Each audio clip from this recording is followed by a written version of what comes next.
बातवन चर्चाएं करते हुए व्यास के पुत्र श्री सुखदेव उत्तरानंद महाराज परीक्षित को भगवान की विमल कथाओं का रसास्वादन करा रहे हैं।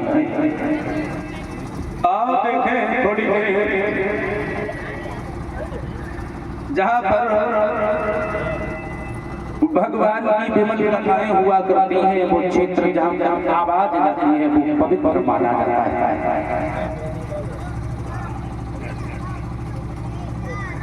अभी आप श्री महाराज जी के द्वारा भगवान की विमल कथाओं का रसास्वादन कर रहे थे। यहाँ से आगे के प्रसंग में हम भी आपको जोड़ेंगे। परीक्षित जी कथा कहाँ तक हो गई? बेहोश हुई कुल देर हुई, इतनी देर में तो बताना है का वो। जब भगवान की विरह वेदना में राधा जो है वो खरक में जब बेहोश हो जाती है, ललता नाम की जो सखी थी वो भागी और भाग करके आज यशोदा के आंगन में पहुंची और यशोदा से कहा है कि मैया तुम्हारे घर पे राधा नाम की जो कन्या आई थी। यशोदा ने कहा क्या हो गया? बोले वो बेहोश पड़ी है, उसे किसी सर्प ने डस दिया। यशोदा बोली तो यहाँ क्यों आई? किसी अच्छे से बैल के करीब ले जाती, अगर कोई भूत बाधा होती तो किसी भक्त को दिखाती, यहाँ क्यों आई?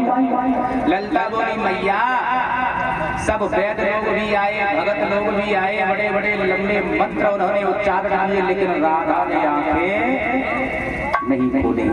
फिर यहाँ क्यों आई हो? तो कहा यहाँ पे इसलिए आई हूँ अगर कन्हैया पहुँच जाए तो शायद राधा ठीक हो जाएगी।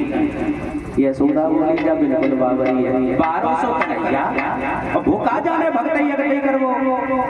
तो ललता बोली मैया कन्हैया 12 जरूर है, लेकिन मेरी जो बात सुनो। क्या? तो कहा सुनो ना कि 12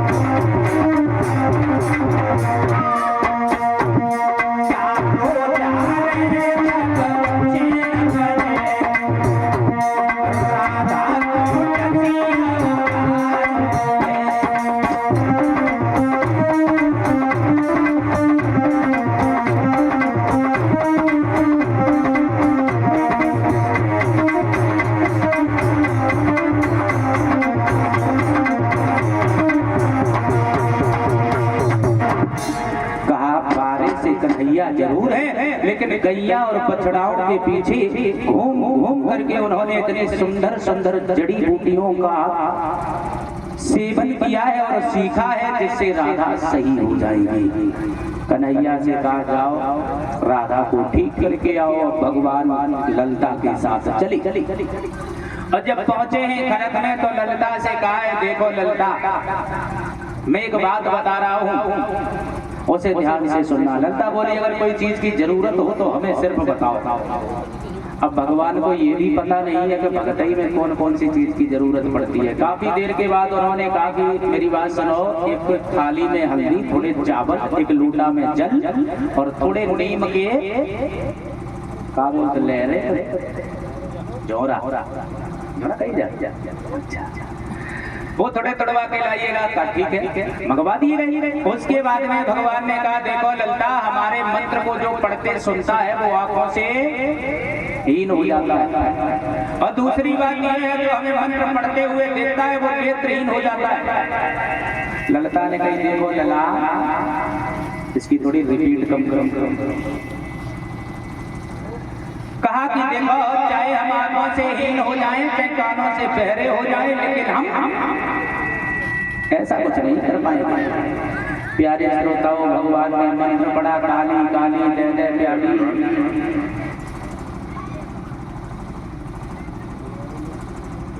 आज भगवान जब मंत्र का उच्चारण करते हैं धीरे से कान में आवाज लगाते हैं राधा और सोई भगवान के कहने से राधा ने तुरंत नेत्र खोल दिए। भगवान ने पूछा राधा कैसी हालत है? राधा कहती तुम ही जानो। बोले दर्द? बोले पहचानो। भगवान ने वरदान दिया राधा आज से पहले जो पद लक्ष्मी जी और सीता जी का था वही पद तुम्हारा है। और राधा से कहा है कि आज के बाद ये मोहिनी मूरत तुम्हारी आंखों से कभी ओझल नहीं होगी। इतना करके भगवान वहां से शंकर ध्यान हुए। अब आप देखें और आगे इधर एक दिन भगवान को सभी गोपियों ने घेर लिया और ये कहा है कि मुरलीधर तुम हमारे साथ महाराज करो। श्याम सुंदर बोले गोपियों अभी वो वक्त नहीं है, समय आए दो और समय आए पर मैं तुम्हारे साथ में महाराज अवश्य करूंगा। भगवान समझाते हैं गोपियों को और कहते हैं कि गोपियों से